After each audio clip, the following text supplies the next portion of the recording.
नमस्कार, स्वागत छ। जनता टेलिभिजनको प्रस्तुति कार्यक्रम लोकमालाको प्रतीक्षामा हुनुहुन्छ। जनता टेलिभिजनसँगै जनता फेसबुक 89.1 मेगाहर्ज रेडियो जनताबाट सुनिराख्नु भएको छ। म शोभा त्रिपाठी यहाँहरूमाझ उपस्थित भएकी छु। हिजो जाँदा जाँदै भनेकी थिए भोलि एकजना अतिथि आउनुहुनेछ, जसको गीत सङ्गीतबाट तपाईँले विगत दशकौँदेखि चाहिँ नाच्दै गाउँदै रम्दै रमाउँदै आइरहनु भएको छ। उहाँलाई आज म लिएर आउनेछु भनेर चाहिँ बाचा गरेकी थिएँ जाँदा जाँदै। त्यो कारणले गर्दा आज मैले तपाईँको कल लिन असमर्थ रहनेछु र आज तपाईँको कमेन्ट पढ्न पनि असमर्थ रहनेछु। आज आउनुभएको अतिथिलाई तपाईँले हेरेर अनि सुनेर साथ दिनुहुनेछ भन्ने आशा रहेको छ। अब म उहाँको परिचय दिन चाहन्छु। उहाँ निकै नै चर्चित सर्जक हुनुहुन्छ, गीतकार हुनुहुन्छ। चलचित्रमा मात्रै होइन, पप गायनमा मात्रै होइन, आधुनिक सुगम सङ्गीतका गायनमा मात्रै होइन, लोकदोहोरीको क्षेत्रमा पनि विगत वर्षौँदेखि उहाँले चाहिँ त्यो धरोहर बनेर धानिराख्नु भएको थियो। सबै गीत सङ्गीतमा उहाँ निकै नै पोख्त हुनुहुन्छ। मैले गायकको कुरा गरिनँ, सृजनाको कुरा गरेँ, सङ्गीतको कुरा गरेँ। उहाँ आफैमा निकै नै चर्चित गीतकार अनि सङ्गीतकार हुनुहुन्छ। गाउने कोसिस त उहाँले गर्नुभएको हो, तर सबैभन्दा पहिला हामीले विचार पुर्याउनु पर्छ, जो गीतकार हुनुहुन्छ, जो सङ्गीतकार हुनुहुन्छ, उहाँहरू स्वयं नै गायक हुनुहुन्छ। उहाँहरूले जब गीत तयार पार्नुहुन्छ, जब उहाँहरूले चाहिँ सङ्गीत तयार पार्नुहुन्छ, तब मात्रै गायकले सुनेर चाहिँ गाउने हो, मिठास लिएर आउने हो स्वरमा। त्यो कारणले पहिलो गायक भनेकै गीतकार र सङ्गीतकार हुनुहुन्छ। अब मैले धेरै प्रशंसा र धेरै चर्चा गर्नु पर्दैन, उहाँको नामै काफी छ। यतिखेर म स्वागत गर्न चाहन्छु उनै चर्चित उहाँको बारेमा धेरै वर्णन गरिन, एकछिनपछि कुराकानीको सन्दर्भमा गरौँला। उनै चर्चित गीतकार अनि सङ्गीतकार सर्जक एकनारायण भण्डारी हामी माझ हुनुहुन्छ कार्यक्रम लोकमाला जनता टेलिभिजनमा। यतिखेर म स्वागत गर्न चाहन्छु। स्वागत छ यहाँलाई। धन्यवाद शोभाजी। र हाम्रो टेलिभिजनमा हेरेर, रेडियो सुनेर, फेसबुक लाइभमा हेरेर साथ दिनुहुने सम्पूर्ण श्रोता दर्शकहरूलाई हार्दिक नमस्कार। अब मलाई पनि गायिका बनाउनु हुने गीतकार, सर्जक, सङ्गीतकार यहाँ नै हुनुहुन्छ। जब यहाँले गीत तयार गर्नुभयो तब मात्रै मैले गाउने अवसर पाएँ। त्यतिखेरदेखि अहिलेसम्म हेर्दाखेरि उस्तै हुनुहुन्छ तपाईँ, केही परिवर्तन नै छैन। अब यहाँ पनि सहकार्य भयो। हामीले चाहिँ कसैलाई बनाउने चाहिँ होइन, तर प्लेटफर्म दिने, सम्भावना भएको मान्छेमा पानी हाल्ने। यो फुल फुल्छ है भनेपछि पानी हाल्ने, यो फुल फुल्छ है भनेपछि गोड्ने, मलजल गर्ने काम हाम्रो हो।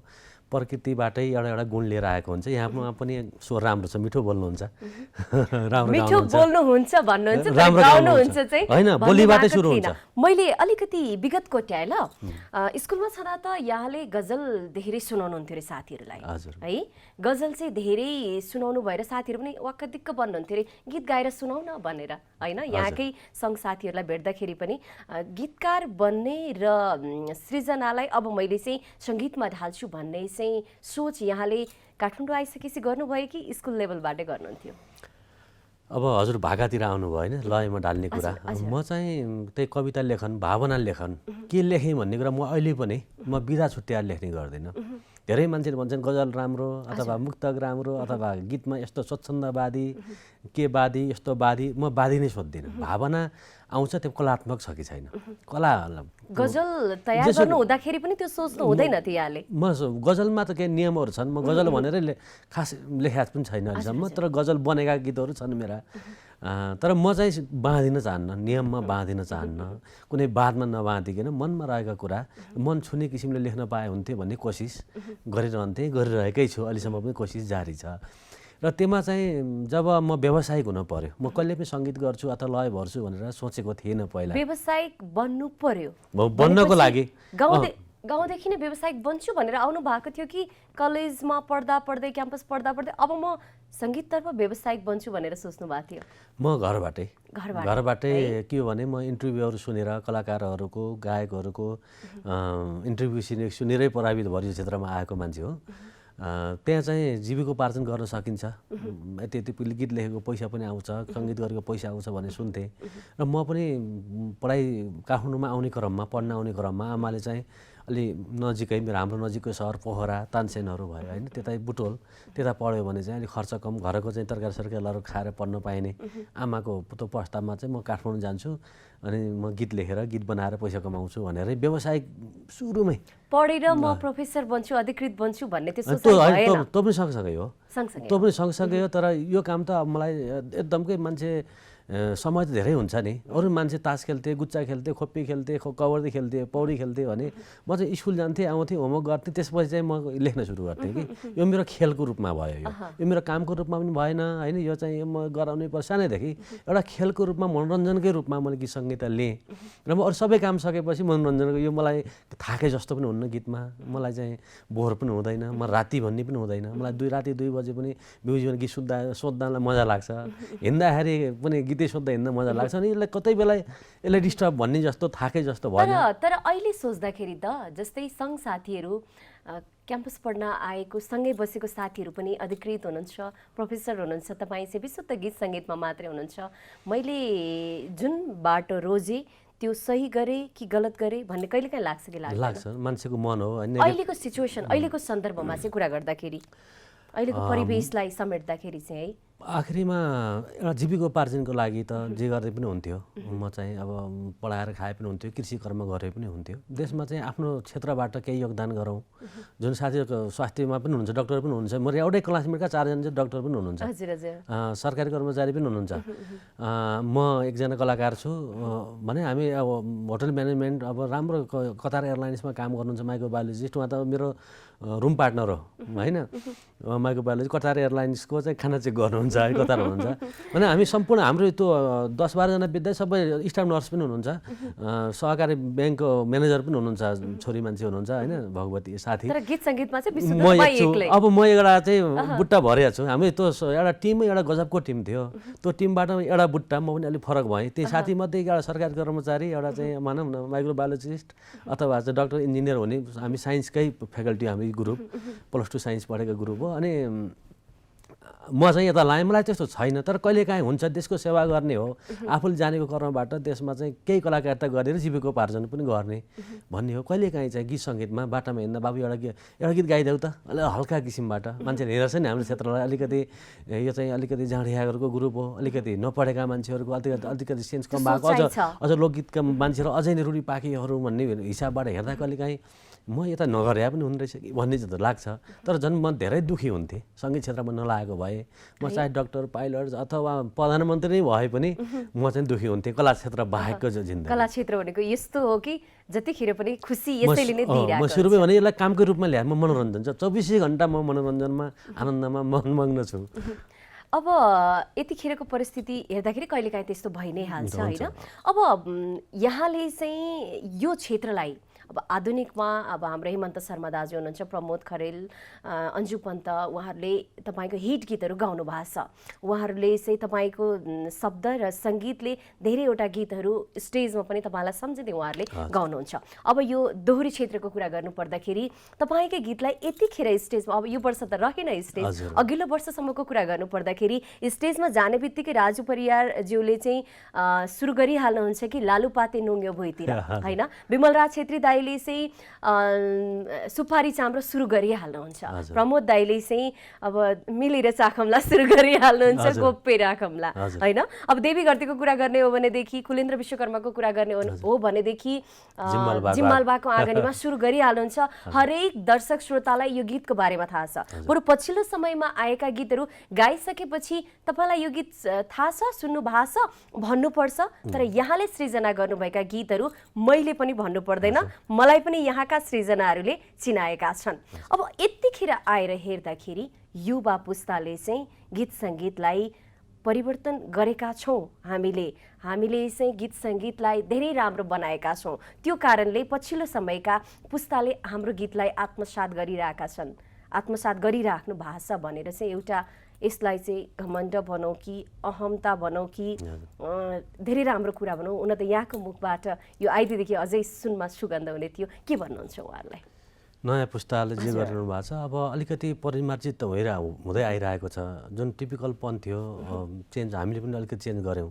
जुन हिजोका नारायण रायमाझी सरहरू, बमबहादुर कार्की दाईहरूको, भगवान दाईहरूको जुन टिपिकलपन थियो त्यसमा हामी पनि काम गर्न सकेनौँ। अलिकति मोडर्नतिर अलिकति आधुनिक त्यो लेभलको लोक हामीले समाउन सकेनौँ। त्यसपछि अहिले आएको पुस्ताहरूले केही भाइहरूले हामीभन्दा बढी लोकमा पनि जानुभएको छ। कोही चाहिँ अलिकति बढी उश्रृङ्खलतिर अलिकति साहित्यको एउटा विधा हो। गीत पनि एउटा साहित्य लेखनको उपन्यास, कविता, मुक्तक, गजल जस्तै लेखनको एउटा सबैभन्दा मलाई त अझै गीत लेखन विधा अझ गहिरो लाग्छ। किनभने 6-7 लाइनमा, सानो लाइनमा धेरै कुरा भन्नुपर्ने हुन्छ। योमा चाहिँ ठुलो साहित्य चाहिन्छ। त्यो साहित्यको अध्ययन आवश्यक छ। र सङ्गीत अब अन्तर्राष्ट्रियकरण भइरहेछ। विभिन्न पहिला माध्यमबाट मानौँ विभिन्न अहिले चाहिँ सञ्चार माध्यमबाट चाहिँ भइरहेछ। हाम्रो म्युजिकल्ली पनि अब नियमसङ्गत हुन आवश्यक छ। हिजो हाम्रो लोकगीतमा केही गल्तीहरू गरियो, अटोट्युन पनि गरियो, स्केल बढाउँदाखेरि कुनै पनि स्केलमा नपर्ने गरी स्केल बढाइयो, डबल भोकल गरियो र कसले गाएको भन्ने चिन्न नसकिने जस्तो पनि कहिले काहीँ गरियो। अलिक बढी नै गर्ने मान्छेको मोटो स्वर पनि पातलो बनाउने त्यो अलिक केही गल्तीहरू टेक्निकली भयो। अब त्यो गल्ती नदोहोऱ्याइकन चाहिँ अझै सङ्गीत पछि सुन्दाखेरि पनि सूत्रगत रूपमा सङ्गीत भनेको एउटा गणितपूर्ण सूत्र पनि हो। त्यो सूत्रलाई, व्याकरणलाई पनि ख्याल गर्नुपर्छ भने लेखनलाई चाहिँ साहित्य, गीत लेखन भनेको एउटा साहित्यिक एउटा विधा हो भनेर त्यसमा साहित्यिक रसहरू ख्याल गरेर गर्नुपर्छ। अब मैले यो डिजिटल परिवर्तनसँगै आएको परिवर्तनमा म आफै पनि केही परिवर्तन भए। पहिलाको जस्तो जुन नारायण रायमाझी दाईहरूले, हाम्रो चाहिँ बमबहादुर दाईहरूले, राम थापा दाईले बनाउनु भएको जस्तो हामीले बनाएनौँ। अलिकति परिमार्जित भएर हामी आयौँ भन्नुभयो। यो वर्षको 30 को गीत फरिया भिजायो मेरो, होइन? यो गीत 30 भन्दा अघि र पछि पप भनेर पठाउनु पाएको भए हुन्थ्यो भन्ने पछि आएर रियलाइज भयो कि भएन? जसले चाहिँ आलोचना गर्नुभयो, जसले चाहिँ ओहो एकनारायण भण्डारी यहाँसम्म आइसक्नुभयो, 30 लाई उहाँले हेर्नुपर्ने होइन, 30 को मौलिकता त उहाँमा छ। जति 30 का गीतमा सङ्गीत गर्नुभयो, शब्द लेखन कार्य उहाँको रह्यो, उहाँ त मौलिकतालाई बोक्ने मान्छे, किन एकाएक यसरी चाहिँ परिवर्तन भयो भनेर 30 को समयमा चाहिँ अलिकति आलोचना तपाईँले पनि खेप्नु पर्यो छ। यो विभिन्न समयमा विभिन्न कालखण्डमा चाहिँ हुन्छ। हामी काम गर्दै जाँदाखेरि चाहिँ सबै काममा 100% भन्ने हुँदैन। एउटा चाहिँ समय सापेक्ष यो गीतको सुरुमा गर्न खोज्दाखेरि चाहिँ कहिलेकाहीँ के हुन्छ नि, गर्दै गर्दै जाँदाखेरि एउटा अर्को रूप लिँदै जान्छ। मैले टिपिकल भर्सनमै गर्न खोजेको गीत हो। जस्तो मैले गाउँदा यो चाहिँ फरिया भिजायो मेरो, फरिया भिजायो मेरो, बर्खे पानीले दर्के पानीले, मनको पहिरो बुझेन लाहुर जानीले, मनको पहिरो बुझेन लाहुर जानीले। यो पन्थ्यो बनीको टोन फलले अलिकति बढ्यो, अनि अलिकति भिडियोमा गएर मोडर्नाइज भयो।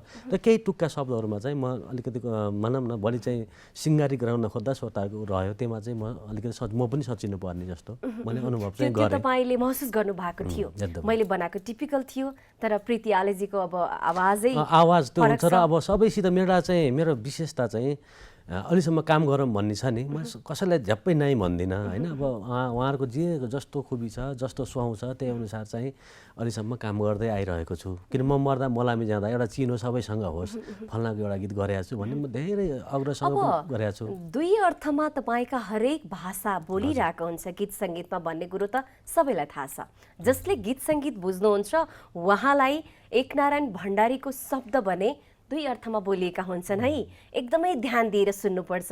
उहाँले यसै सृजना गर्नुभएको गीत एकचोटि सुनेर पुग्दैन, दुईचोटि सुनेर पुग्दैन। जब हामी 10औं पटक सुन्छौँ तब मात्रै यो भन्न खोज्नु भएको रहेछ भनेर चाहिँ बुझ्ने अनुभवीहरू धेरै हुनुहुन्छ।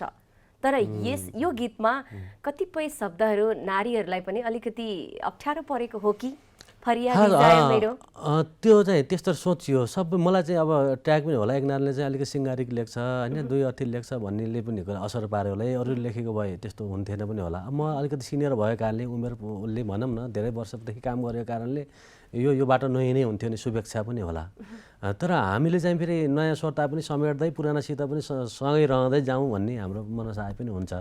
कहिलेकाहीँ यो तालमेल नमिल्ने कुरा हुन्छ नि, तालमेल मिल्दैन भन्ने। अब यही गीतलाई मात्रै लिएर श्रोताले त्यति धेरै चित्त दुखाउनुहुन्छ भन्ने पनि लाग्दैन।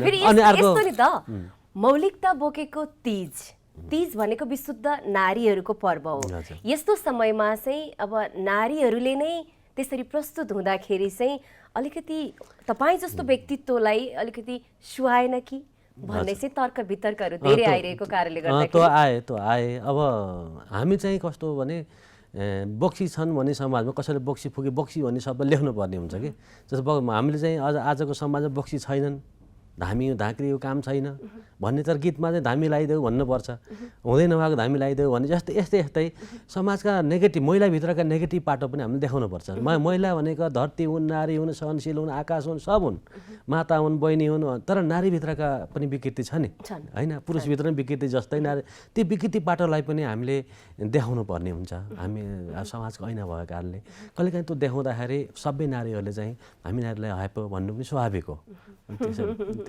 म्युजिक भिडियोको डिरेक्टर त तपाईँ होइन है? त्यसको क्यामेराम्यानले नै, हामी लकडाउनमा थियौँ त्यति बेला, अझ पहिला नै भएको थियो, त्यसमा हाम्रो क्यामेराम्यान सर जस भिडियोको दृश्य छायाङ्कन भइराख्दाखेरि तपाईँ स्वयं उपस्थित हुनुहुन्थ्यो कि हुनुहुन्थेन? म साँझखेर एकचोटि पुगेको थिएँ, मेरो जोर बिजोर पनि थियो अनि लकडाउन पनि थियो, म चाहिँ सुटिङ भएको ठाउँमा हिँड्दै जाँदाखेरि जब भिडियो तयार प्रायः सुटिङमा हजुरलाई पनि थाहा छ धेरैमा जानु, तर मैले हेरेँ, तर तयार भएपछि म हेरेँ। अब म चाहिँ त्यो अङ्ग प्रदर्शनको रूपमा अब म अलिकति उधार मान्छे हो भन्ने, लुगा फाटो साटोसित त्यति आफू व्यक्तिगत रूपमा मनमा चाहिँ अरूको लागि चाहिँ चित्त बुझाइदिनुपर्छ जस्तो होइन। म आफूलाई चाहिँ धेरै राम्रो हुनु पनि मन लाग्दैन, नराम्रो हुनु मन लाग्दैन होइन, जस्तो यस्तै लाउनुपर्छ, राष्ट्रियता हुनलाई उस्तै लाउनुपर्छ, उस्तै हुनुपर्छ भन्ने होइन। हिजो चाहिँ धोतीको मात्रै कुरा गर्नुहुन्छ भने त खास नारी मान्छेको एउटा मात्रै लुगा थियो धोती लाउने होइन, सारी धोती गर्नु भएको पनि तपाईँकै गीतबाटै हो, सुपारी चाम्रोबाटै हो। धोती मात्रै थियो अझ होइन, व्यक्तिगत जीवनमा हेर्नु न, छोरी मान्छेले गाउँतिर धोती बाहिर लाएपछि त प्यान्ट लायो भने त पल्ला छोरीले प्यान्ट लायो भन्ने थियो, हाफ प्यान्ट त लाउनै हुन्थेन होइन। छोरी मान्छे त्यो धोती लाउनु, कुर्कुर चाहिँ ढापेर लाउनु, गर्मीमा पनि त्यही लाउनु, जाडोमा पनि त्यही लाउनु, हिउँ पर्दा पनि त्यही लाउनु, घाम चर्किँदा पनि त्यही लाउनु, यो समाज। अब ड्रेसअपमा चाहिँ मैले चाहिँ सुटिङमा हजुरको गीत गरेँ, कुनै नायिका गीत गरेँ, बहिनी यो नलाउनुहोस्, यो खोल्नुहोस्, त्यो लाउनुहोस् होइन, यो असभ्य भयो उसभ्य भयो भन्न चाहिँ म सक्दिनँ, म भन्न पनि हुँदैन भन्ने लाग्छ। किनभने एउटा चाहिँ तर तीजको समय भएको कारणले मात्रै मैले भने, तीजमा पनि तीज अगाडि आएको भए र तीज पछाडि आएको भए र पप गीत भनेर राखिदिनु भएको भएदेखि तपाईँलाई कसैले पनि केही पनि भन्न पाउनुहुन्न थियो, त्यो मौका आउँदैन थियो, त्यो मौका यहाँले नै बनाइदिनु भयो मात्रै भन्न खोजेको। ठिकै छ, यो पनि एक किसिमको गीत हो, एक किसिमको श्रोताले मजा गर्नुभयो, अब मान्नुभयो, लिनुभयो। म सधैँ यही एउटा गीतको पछि लाग्नुपर्छ भन्ने छैन म पनि। अब विभिन्न यस्तो भयो, यो गीत आइसकेपछि धेरैजनाले चाहिँ अलिकति हस्किनु भएको हो कि भन्ने भयो, किनभने हरेक तीजमा चाहिँ यहाँका शब्दमा धेरै सृजनाहरू आइरहेका हुन्थे, धेरै गीतहरू आइरहेका हुन्थे बजारमा, तर कम आएको कारणले कतै यो गीतले त असर पारेन, अन्य सृजना लिने चाहिँ गायक गायिकाहरूलाई भन्ने मात्रै हो, यो चाहिँ मेरो बुझाइ है। होला, त्यो पनि हुनसक्छ, त्यो पनि हुनसक्छ। अब मान्छे सधैँ सदाबार भन्ने कुरा पनि हुँदैन, चलिन्छ भन्ने पनि हुँदैन, सबैलाई मनपर्छ भन्ने पनि हुँदैन, अब त्यो पनि हुनसक्छ। अब यसको चल्दैन भन्ने दिन पनि आउँछ नि, आइहाल्छ नि। त्यतिखेर कस्तो फोनहरू यहाँले रिसिभ गर्नुहुन्थ्यो? त्यस्तो आएन मलाई फोन, एक दुईवटा मिडियाको फोन आयो, अनि म चाहिँ एकदम सहज रूपमै लिन्छु कि यो कस्तो नि, आफूले म लड्ने उठ्ने हिँड्ने गरेँ मान्छे, म लडे पनि लडेँ भन्ने कस्तो हुनुहुन्छ भने जब गीतहरू विवादमा आउँछन् नि, कहाँ मेरो गीत हो र उहाँको गीत हो नि, उहाँको इन्टरभ्यू लिनुहोस् है भन्नुहुन्छ। एकताका मेरो लागि यहाँले तयार गर्नुभएको देवी घरतीले गाउनु भएको गीत बहादुरे, हजुर यो तीजमा ढल्केर नाचिन्छ बहादुरे, अब के होला यो बहादुरे मलाई कहिले पनि थाहा नै छैन है। अनि जब मिडिया कर्मीहरूले फोन गर्नुभयो, यो त शोभाजीको गीत हो नि, उहाँलाई कल गर्नुहोस् न, उहाँसँग सोध्नु भन्नुभयो, मलाई त थाहा नै छैन। यस्तो छ, त्यस्तो भनेर पन्छिने कुरा त हुँदैन। म चाहिँ आफू रचना सङ्गीतमा मेरो नाम हुन्छ होइन, म चाहिँ त्यसमा चाहिँ उत्तर नदिने, रेस्पोन्सिबल नहुने भन्ने हुँदैन। गल्ती भयो भने म गल्ती भएमा चुकेँ, एमा चाहिँ मिस्टेक भयो भन्ने कुरा हुन्छ होइन, त्यसबाट आफूले सुधारेर जाने, त्यसकै पछिलाई पिर मानेर पनि हुँदैन, त्यो भइसकेको हुन्छ। तर मेरो व्यक्तिगत स्वभाव चाहिँ क्षणिक चर्चाको लागि त गर्न खोजे होइन। त्यो गीतमा पनि हजुरलाई थाहा छ होला, हजुरलाई पनि डमी पठाउँदाखेरि यो तीजमा ढल्किँदै नाचिन्छ रेलीमै, बरु रेलीमै भन्ने शब्द थियो। स्टुडियोमा एकै दिन आफ्नो स्टुडियोमा हाम्रो सन्तोष केसी भाइले गीत सुनाए, उनको रेलीमै भन्ने गीत त्यो दिन त्यही वर्ष थियो, आउने रहेछ, त्यो दिन थाहा भयो। हाम्रो भोकल हुनुभन्दा अगाडि रेलीमै उनले राखिसकेपछि त्यो स्टुडियोबाट थाहा भइ अर्कोसित के जुदाउने भने विनोदजीसँग मैले के राख्ने, रेलीमै ठाउँमा लालुमै राखौँ कि निर्मया राखौँ कि के राखौँ के राख्ने होला भनेर विनोदजी मेरो सल्लाह भयो म आएर हामी एउटा स्टुडियोमा काम गर्थ्यौँ मैले झेलालुमै राखौँ भन्ने विनोद चाहिँ बहादुर राखौँ भन्ने हाम्रो बहादुरीमा चाहिँ रदौली उहाँ त फेरि सुदूरपश्चिमको हुनुभयो उहाँले कसरी थाहा पाउनुभयो यो बहादुरी शब्द पश्चिमको भनेर होइन ऊ सुदूरपश्चिममा पनि परेको हुँदो रहेछ तर बलियो मान्छेलाई परेको नि एकदम होइन अनि चाहिँ त्यताको बहादुरी नाम पनि हो नि बहादुरी थापा भन्ने हाम्रो साथी छ भन्नुहुन्छ यो बहादुरी भन्ने शब्द त बहादुरबाट बलियो बनाए भएको तर हाम्रोमा चाहिँ रतौलीमा परेको हुन्छ सर भने मैले यसरी नै तर यो रतौलीमा परेको भएको त भात होला रोटी होला केरा होला मकै होला होइन रतौलीमा परेको भएको शब्द जम्मै प्रयोग नगर्ने भने त त्यो शब्दै हुँदैन त्यो त रतौली गीतमा परेको भयो भन्दैमा अशुद्ध शब्द त हुँदैन नि त बहादुरलाई हाम्रो गीतमा बहादुरको रूपमा बलिएको रूपमा प्रयोग गर्न मिल्छ भन्ने किसिमबाट प्रयोग गरियो होइन हुन त तपाईँले यस्ता शब्दहरू सृजना गर्नुभएको छ एउटा दुईटा आलोचना भनेको आउँछन् जान्छन् होइन त्यसरी पनि हेर्नु हुँदैन हामी चाहिँ अब गल्तीबाट सिक्ने नै हो होइन जस्तो बहादुरीको कुरा पनि एउटा चाहिँ आएकै कुरा हो अहिलेको फरियावाला पनि आएकै कुरा हुन् अब कहिलेकाहीँ त भाइरलै हुन यसमा अरू चिज धेरै यो तिजमा ढल्केर नाचिन्छ रेलीमै बरु कम्बर यति पनि धेरै राम्रो छ बहादुरी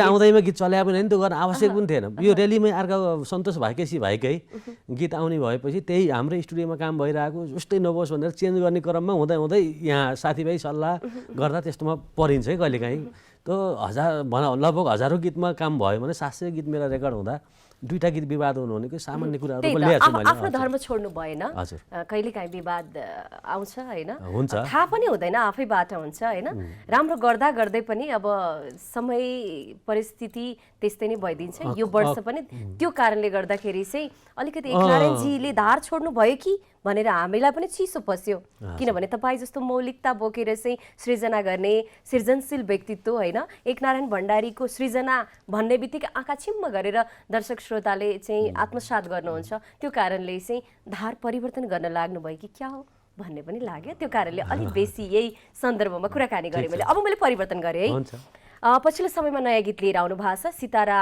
म्युजिक युट्युब एकनारायण भण्डारी युट्युबमा छ एकनारायण भण्डारी युट्युब सितारा म्युजिकका गीतहरू हरेक गीतहरू म्युजिक नेपाल जान्थे हजुर तपाईले चाहिँ जब छिपछिपी पानीमा ल्याऊ यो गीतबाट आफै युट्युब खोल्नुको कारण चाहिँ त्योभन्दा पहिला पनि एउटा गीतबाट सुरु गरेका छौँ हामीले हाम्रो बाबुराम पन्थीजी ले गाउनु भएको छ सुपरहिट गीत चाहिँ छिपछिपेबाट भयो नि त त्यो गीत अब यस्तो रहेछ अब म्युजिक नेपालसित म व्यावसायिक पाटो पनि भनौँ एउटा गीत सङ्गीतको एउटा पाटो छ म्युजिक नेपालसितको सहकार्यमा पहिलादेखि नै अब आरबिटीदेखि अलिअलि काम सहकार्यमा गर्दै आइयो उसँग मेरो 5 वर्ष एग्रिमेन्टमा अझै 2 वर्ष बाँकी पनि छ त्यहाँ दिएको गीतहरूमा 2 वर्ष पुरा भयो भनौँ न अब 3 वर्ष बाँकी छ उसित सहकार्य पनि त्यहाँ भइरहेकै छ यता सब्सक्राइबर पनि चाहिँदो रहेछ गीत दियो त्यहाँबाट आउने रोल्टी सोल्टी त आफ्नो ठाउँमा छँदैछ तर आफ्नो सब्सक्राइबर भयो भने पछि आफ्नो एउटा प्लेटफर्म हामी अब गीतकार सङ्गीतकारहरूको चाहिँ भनौँ न कलाकार कसैको पनि भविष्य कहिलेसम्म चलिन्छ कहिलेबाट चल्न छोडिन्छ कहिलेबाट अहिले हजुरले भने जस्तै फल्ना गीत त चल्दैन भन्ने मान्छे त आउँदैन होइन अथवा आफै लगानी गरेर पनि नचल्ने दिन पनि आउनसक्छ त्यो बेलालाई पनि एउटा आधार होला एउटा प्लेटफर्म होला भनेर जस्तै म्युजिक नेपालबाट यहाँहरूले रोयल्टी पाउनुहुन्छ म त्यस्तो भाग्यमानी गायनमा परे कि हरेक एल्बमको रोयल्टी यहाँले मलाई दिनुहुन्थ्यो शोभाजी यो चाहिँ हामीले चाहिँ इन्डियामा पठायौँ है यो मास्टरको पैसा है रोयल्टीबाट यति आयो है भनेर हरेक वर्ष यहाँले मलाई रोयल्टी दिँदै आइरहनु भएको थियो त्यही रोयल्टीबाट मैले हरेक वर्ष एल्बम पनि गर्नको लागि सक्षम हुन्थेँ त्यति राम्रो रोयल्टी थियो जब पछि हुँदै गयो डिजिटलको जमाना आयो होइन मात्रै युट्युबमा चाहिँ गीतहरू रिलिज हुन थाले त्यसपछि रोयल्टी भन्ने कुरो लगभग सुन्ने नै भयो अब कम्प्युटरमा हेर्न पाइन्छ कति आछ पैसा भनेर होइन धेरै नै भ्युज हुनुपर्छ मिलियन क्रस हुनुपर्छ अब पछिल्लो समयमा आउँदाखेरि जस्तै मैले म्युजिक नेपालसँग कुरा गर्दैछु म्युजिक नेपालबाट चाहिँ त्यहाँबाट चाहिँ ऋण पाइन्थ्यो कम्पनीहरूले चाहिँ जसले चाहिँ धेरै गीतहरू गर्नुभयो सृजनासँगै हिट भएका छन् त्यहाँबाट चाहिँ ऋण लिएर चाहिँ काम गर्न पाइन्थ्यो तपाईँले ऋण लिन पाउनु भयो कि भएन किनभने घर बनाउँदै हुनुहुन्छ होइन त्यो मौका लिनुभयो कि भएन त्यो मौका गुमाउनु भयो कि मैले धेरैजनालाई चिन्छु कि त्यहाँबाट ऋण लिएर घर बनाउनेहरू पनि हुनुहुन्छ कम्पनीको मालिकहरू हुनुहुन्छ ऋण लिएको छैन उहाँले यहाँले भने जस्तो अब म्युजिक नेपालसित सहकार्यमा धेरै उसले म्युजिक नेपालले सहयोग गरेर व्यावसायिक उन्नति गर्ने साथीहरू पनि हुनुहुन्छ। मेरो व्यक्तिगत स्वभावमा म कस्तो भने आर्थिकमा वर्ष पार्दैछ झ्याप्पै माग्न सक्दिनँ। म बरु 1 वर्ष म्युनिसिपालिटीसित अलिअलि लिनुपर्ने पैसा नलिएर एकैचोटि यो खाँचो पर्दाखेरि लिउँला भनेर साँचेको त्यो चाहिँ लिएँ मैले, त ऋण भनेर चाहिँ लिएँ। त्यो साँचेको पैसाले घर बनाउनको लागि त्यस्तो धेरै होइन। मेरो म ब्याङ्किङ गरेर म गरिरहेको छु, राष्ट्रिय नामै भन्दा वाणिज्य ब्याङ्कबाट काम भइरहेको छु। यहाँको जन्मघर स्याङ्जा गलाङ हजुर है। पशुपति दाइले चाहिँ मेरो बाआमाको लागि चाहिँ पहिला गाउँमै घर बनाउनु पर्छ भनेर उहाँले स्याङ्जामा बाआमाको लागि घर बनाउनु भयो। यहाँ चाहिँ म्याडमको लागि बनाउँदै हुनुहुन्छ? हाम्रो गाउँमा घर छ। हाम्रो चाहिँ सबै दाजुभाइलाई पुग्ने 8 कोठाको घर छ। बुवाले नै बनाउनु भएको। हामी 3 भाइ छौँ, बहिनी छौँ। हामी सबैलाई 1 कोठा, बुवा आमाको एउटा कोठा छ। बनाउनु भएको त पुरानो भयो होला नि त, माटोको घर होला नि त। हामी आरसीसी पनि छ, बाहिरबाट आरसीसी, भित्रबाट चिसो हुन्छ भने माटो छ होइन। पसल छ एउटा सानो बुवाले पसल अलिअलि हेर्नुहुन्छ। हामी 58 सालमा बनाएको भनेपछि कति वर्ष भयो? 68 78 हुँदा पनि अब 20 वर्ष त हुन्छ। हुन्छ, कुराकानीलाई निरन्तरता दिनेछौँ है। यहाँले पछिल्लो समयमा सृजना गर्नुभएको विक्रम राणा मगर र मेलिना राईको आवाज हामी राख्छौँ। हामीसँग हुनुहुन्छ आजको बसाइमा चर्चित गीतकार, सङ्गीतकार, सर्जक एकनारायण भण्डारी हुनुहुन्छ। उहाँका धेरै सृजनाहरू छन्। उहाँका सृजनाहरू यहाँले सुनाइराख्नुहुन्छ हरेक कार्यक्रममा। आज पनि मैले कल लिएकी छैन, आज कमेन्ट पढेकी छैन। यहाँलाई फेरि पनि स्वागत छ। पछिल्लो समयमा गीत लिएर आउनु भएको छ। यो गीतमा यहाँले मेलिना राईलाई रोज्नुभयो। हुन त यहाँका हरेक गीतमा पछिल्लो समयमा विष्णु माझीका आवाजहरू गुन्जिरहेका हुन्थे। यो गीतमा चाहिँ यहाँले हरेकमा त होइन, तर पछिल्लो समयमा जति पनि गीतहरू आइरहेका थिए यहाँको युट्युब च्यानलबाट, एकनारायण भण्डारी युट्युब च्यानलबाट 2टा गीत 3टा गीत उहाँ विष्णुजीसँग गरियो। हजुर, अरूहरू पनि छन्। अब म काम पनि अलिक कम गरेर आएको छु, गीतहरू कम आएको छन्। यो अब विक्रम राणाजीसँग मिलेर गरेको काम हो। खास यो गीतले भन्न खोजेको के हो? जोगीलाई भिक्षा चामल 1 मुठी, मायालाई चाहिँ मुरी मुरी चामल, माया मायालाई मुरी मुरी माया, जोगीलाई चाहिँ भिक्षा चामल 1 मुठी। म भन्न खोजेँ जोगीलाई चाहिँ जोगी कोही माग्न आयो भने चाहिँ 1 मुठी चामल दिएर फर्काइन्छ कि भिक्षा होइन। मायालुलाई चाहिँ माया चाहिँ मुरी मुरी दिने भन्ने। अब अहिले त टिकटकमा पनि धेरै चल्नुपर्छ भन्छन् गीत चल्नको लागि। टिकटकमा अलिक थोरै देख्छु यो गीत मैले। यो गीत त्यति धेरै लोकप्रिय भएन। सबै गीतहरू लोकप्रिय हुन्छ भन्ने छैन नि। कति वर्ष अगाडि तयार पार्नु भएको थियो होला यो गीत? पोहोर यति बेला चाहिँ हाम्रो विक्रमजी हामी लगभग एरेन्जमा थियौँ, काम सुरु भएको थियो। भोकल सगल पनि पोहोर मक्सिरतिर कहिले गरियो। यो लकडाउनले गर्दाखेरि चाहिँ पछि चैतमा निकालौँला भन्ने थियो। चैतमा चाहिँ लकडाउन भयो, त्यसपछि सर्दा अहिले आयो। लामो समय भयो हामी कोरोनाबाट चाहिँ ग्रसित छौँ। कति गीतहरू एउटा समयको लागि टार्गेट गरिन्छ, 1 वर्ष ढिलो भयो भने अहिले अर्कै समय हुँदो रहेछ, अर्कै रूपमा पुगिसकेका हुन्छ नि बजार, अलिक पछि परिँदो रहेछ। विकल्प त केही पनि छैन होला, गीत सङ्गीत मात्रै होला यहाँको अहिलेसम्म त्यही छ। बाँच्ने आधार भन्न खोजेको कस्तो छ स्थिति गीतकारको यतिखेर? ठिकै छ। अब जीवन चाहिँ अब पैसाले पुग्न चल्ने होइन। जीवन चाहिँ मनले, आत्मसन्तुष्टिले, साथीभाइ मित्रहरूको मायाले, सद्भावले चल्ने कुरा हो। आत्मसन्तुष्टिको लागि धेरै कुराहरू छन्। हिजो हामी गाउँमा जन्मेर दुःख गरेर काठमाडौँ आएर बसिया छ होइन। धेरै साथी श्रोताहरूको माया छ। भोकै बस्दा पनि अगाए जस्तो लाग्छ। बाटो हिँड्दा 2-4 नमस्ते खाइन्छ, 2-4 भेट भयो भन्ने पाइन्छ। यस्तो इन्टरभ्यू दिइन्छ, भोलिन्छ संसार है। अब पैसाको लागि खान पुगेको छ। खानलाई त अब मान्न कुकुरले पनि ज्यानो पाल्छ, माखौले पनि पाल्छ, किराफटाले पाल्छ भन्छ नि, चराले पनि पाल्छ, म पनि पालौँला। मान्छे त एकदमै कहिले नि सन्तुष्ट नहुने प्राणी हो नि त। उनीहरू त सन्तुष्ट छन्, तर हामी मान्छे नै सन्तुष्ट छैनौँ। मान्छेको कमजोरी त्यति एउटा छ, सन्तुष्ट हुन नजान्ने। अब सिक्नुपर्छ, बिस्तारै उपाय नै छैन। अन्त सुखी हुनको लागि सन्तुष्टि हुनु सानो स्रोतबाटै आर्थिक धेरै कमाएर खुसी हुन्छु, सुखी हुन्छु भनेर त भइँदैन कहिल्यै पनि। जस्तै यहाँले चाहिँ सुरुवात गर्नु हुँदाखेरि लगानी त्यति धेरै पर्दैन थियो, म्युजिक भिडियोमा राम्रो बन्थ्यो। अब अहिले लगानी गर्ने हो भने म्युजिक भिडियोमा मान्छेहरू तर्सिनुहुन्छ पहिले नै। कमाई अनुसारको लगानी धेरै नै छ गीत सङ्गीतमा। अहिले म्युजिक भिडियो हेर्ने हो भने निकै नै खर्चिलो छ भिडियो, गरिहाल्न पनि धेरैजनाले हिचकिचाउनुहुन्छ। र अहिले त अब कमाई पनि छैन होइन, गाह्रो छ, अप्ठ्यारो छ। त्यो कारणले चाहिँ मैले गीतकारहरूको अवस्था कस्तो छ भनेर सोधिरहेको हो।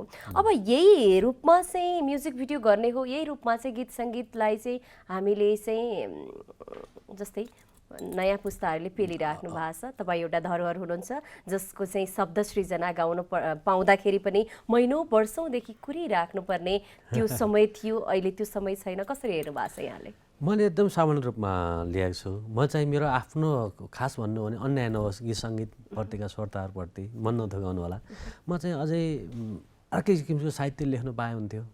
गीत सङ्गीतमा कुन दिन फलअप हुन्छु त्यसपछि मेरो अर्को लेखनको बल्ल सुरु हुन्छ। यो कामले भोलन्जर यता पनि सकेसम्म गरिराख्छु। यता फलअप भयो मलाई केही छैन। म क्षणिक नै, जीवन क्षणिक हो, यो नाम चर्चा क्षणिक हुन्न होइन। गरेको काममा चाहिँ आफूले जस अबजस बेहोर्नु आफ्नो ठाउँमा छ। केही काम गरेँ म हिजो विपत्ता ठुलो कुरा गरे होइन। यहाँ हाम्रै माटोमा 100 वर्ष अगाडि लेखनाथ पौड्याल होइन, लक्ष्मीप्रसाद देवकोटा जन्मेर त्यत्रो कृति लेख, गोपाल योन्जन त्यस्ता गीत लेखेर बित्नुभयो। हामी पछि आएका पुस्ता झन् उहाँबाट सिकेर अझै बेजोड गरौँला भनेको खासै केही गरेका छैनौँ होइन। 2-4 लाइनहरू सम्झिन योग्य होलान्। कति चाहिँ व्यावसायिक भयो, 2-4 पैसा कमायो, यताउता अलिअलि चर्चा भयो होला।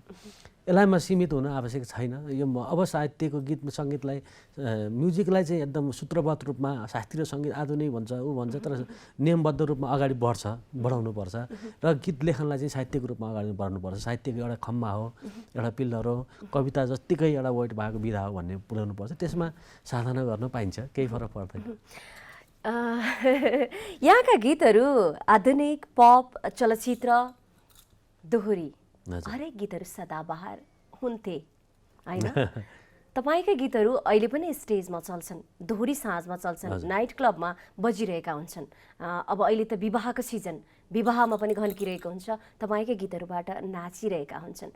पछिल्लो समयमा चाहिँ गीत सदाबहार अलि भएन भन्ने भनाइलाई चाहिँ के भन्नुहुन्छ? मेरो कि अरू कसैको? यहाँको नै। मेरो नै भएन भने त म स्वीकार्छु। म हिजोका पनि त्यति धेरै सदाबहार होइनन् भन्छु। सदाबहार हो नि। हो भने दोहोरी गीतलाई सम्झनु पर्दाखेरि यहाँभन्दा अघिल्लो पुस्ता त हुनुहुन्छ नै होइन। रेडियो नेपालबाट बजेका गीतहरू अविस्मरणीय थिए, सदाबहार थिए। तर पछिल्लो समयमा जुन यहाँले धान्नुभयो लोकगीत सङ्गीत मात्रै होइन, आधुनिक पनि हरेक गीतहरू जीवन्त छन्, सदाबहार छन्। दोहोरी गीतहरू पनि यहाँको सदाबहार छन्। तर अहिले पछिल्लो समयमा आएर चाहिँ जुन उहाँको एउटा धार थियो, एउटा सदाबहार हुन्थ्यो, सधैँभरि मुखमा झुन्नी राख्थे, सधैँ गुनगुनाउन मन लाग्थे, अहिले आएका गीतहरू चाहिँ अलिकति उहाँले चाहिँ आफैले चाहिँ केयरलेस गर्नुभयो कि शब्दमा भन्ने पनि सुन्नमा आउँछ। त्यो कारणले कामै कम गरिरहेको छु। विगत 3 वर्षदेखि मैले खासै 5-7वटा मात्रै दोहोरी गीत निस्क्यो होला मेरो। भन्नु भयो भने छिउपछि नै 3-4वटा मात्रै निस्क्यो। त्यो निस्केको पनि 1.5 वर्ष भइसक्यो होइन। 1.5 वर्षमा 3-4वटा गीत भनेको धेरै होइन। म सङ्ख्यामा त्यति त महिनाको एउटा गर्ने मान्छे हो पहिला होइन। सङ्ख्या पनि कम भएको छ, सङ्ख्याबाटै पनि छानिन्छ। अर्को कुरा चाहिँ मेरो लगाव चाहिँ अहिले चाहिँ धेरै आधुनिक गीततिर भएपछि 3 वर्ष जस्तो म बाँचेकै भन्ने गीत लोकप्रिय भयो। जिन्दगी नै भन्दिनँ भन्ने, तिमी बिना बिताएका पलहरू त्यहाँ राम्रो भयो। अनि त्यता चाहिँ गोप्य, यो कुरा गोप्य नै राखौँला भन्ने गीत पनि लोकप्रिय भयो। अनि कवि देवकोटा भन्ने गीतहरू, मिठो भन्ने, यता पप भर्सनमा चाहिँ मेरो अलिकति राम्रै नै भइरहेछ। श्रोताले मलाई थाहा नभए पनि लोकमा चाहिँ अलिकति कम भएको छ। लोकमा चाहिँ अलिकति कम भएको छ किनभने अब धेरै जसो लोकगीत सङ्गीतबाट चाहिँ यहाँलाई चिन्ने गर्नुहुन्छ नि त। हरेक महिना एउटा गीत आउँथे होइन, हरेक महिना सुपरहिट हुन्थ्यो। लौ अर्को महिना कुन गीत आउँछ लेखनारायण भण्डारीको भनेर प्रतीक्षारत हुनुहुन्थ्यो होइन। त्यो कारणले गर्दा ग्याप पनि हुनुपर्छ, थकाइ मार्नुपर्छ। अहिलेका पुस्ताले बनाइरहेका गीतहरू तपाईँ अवलोकन गर्दै हुनुहुन्छ, पर बसेर हेर्दै हुनुहुन्छ। म योभन्दा अब फरक धारको गीत अब म लिएर आउँछु भन्ने सोचाइमा हुनुहुन्छ जस्तो लाग्छ। होइन, सङ्गीत साधनामा त निरन्तर छु। अब मैले हिजोकै निरन्तरता भन्दा अब कुन बाटो एउटा केही गर्नुपर्छ भन्ने चाहिँ छ। मेरो साधना चाहिँ त म 24 घन्टा गीत सङ्गीतमै छु। म हरेक सास सङ्गीतमा फेरिएको छु होइन। म टाढा छैन, तर त्यसको कामहरू आउँछ। अब जुन यहाँले चाहिँ नियमित रूपमा हरेक गीतबाट दर्शक श्रोतालाई मनोरञ्जन दिइराख्नु भएको थियो, यहाँको प्रतीक्षामा हुनुहुन्थ्यो, अब फेरि प्रतीक्षामा हुनुहुने बनाउनुहुन्छ तपाईँले जाँदा जाँदै है। छोटो एकदम अब चाहिँ झन् परिपक्व भएर आउँछु म।